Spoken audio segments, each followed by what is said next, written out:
அன்பான ஜோதிட பிரியர்களே, நாம் இந்த பதிவில் பிரம்மஹத்தி தோஷம் என்றால் என்ன என்பதை பற்றியும், பிரம்மஹத்தி தோஷம் உள்ளவர்கள் செய்ய வேண்டிய பரிகார முறைகளை பற்றியும் பார்க்கவிருக்கிறோம். அன்பர்களே, உலகில் படைக்கப்பட்ட உயிர்கள் எல்லாம் பிரம்மனால் படைக்கப்பட்டதுதான்.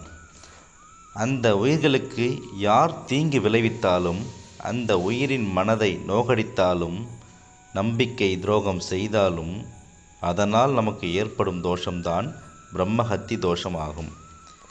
மேலும் பிரம்மஹத்தி தோஷம் என்பது வாக்கு கொடுத்து ஏமாற்றுதல், பலரின் உழைப்பை உறிஞ்சி அதற்குரிய சம்பளம் தராமல் இருப்பது, பெண்ணை நயவஞ்சமாக ஏமாற்றுவது, அடுத்தவர் மனதை நோகடிப்பது, இந்த செயல்கள் செய்தவர்களுக்கு தோஷம் பிடித்துவிடும்.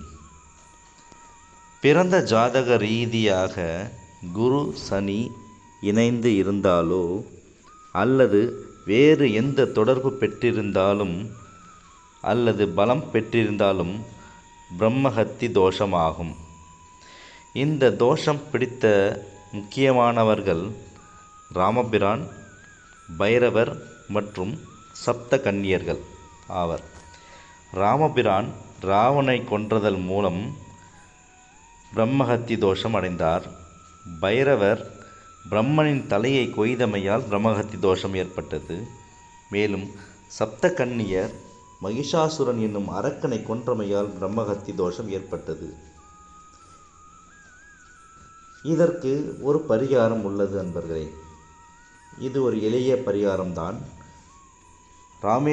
ராமநாதபுரம் அருகே தேவிப்பட்டினத்தில் ராமபிரான் கடலுக்கடியில் உருவாக்கிய நவகிரகங்களுக்கு தகுந்த வைதீகர் மூலம் பூஜைகள் செய்து கடலில் நீராடி வழிபட்டு அங்குள்ள கடலடைத்த பெருமாளை வணங்கினால் பிரம்மஹத்தி தோஷம் நீங்கும் என்று ஜோதிட சாஸ்திரத்தில் குறிப்பு உள்ளது.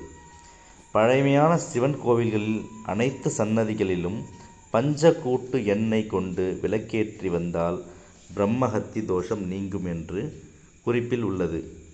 இவ்வாறு எந்த ஜாதகத்திலாவது பிரம்மஹத்தி தோஷம் இருக்கிறது என்று எந்த ஜோதிடராவது கூறினால் உடனடியாக இந்த பரிகாரத்தை செய்து கொள்ள வேண்டும்.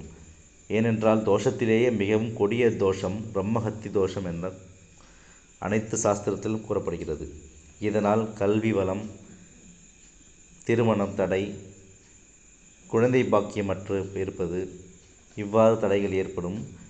ஆதலால் இந்த பிரச்சனைகள் பல வருடங்களாக உங்களுக்கு இருந்தால் நீங்கள் உடனடியாக அருகில் உள்ள ஜோதிடத்தில் பார்த்து பிரம்மஹத்தி தோஷம் ஏதேனும் உள்ளதா என்று கண்டு பரிகாரம் செய்து பலன்களை பெற வேண்டும்.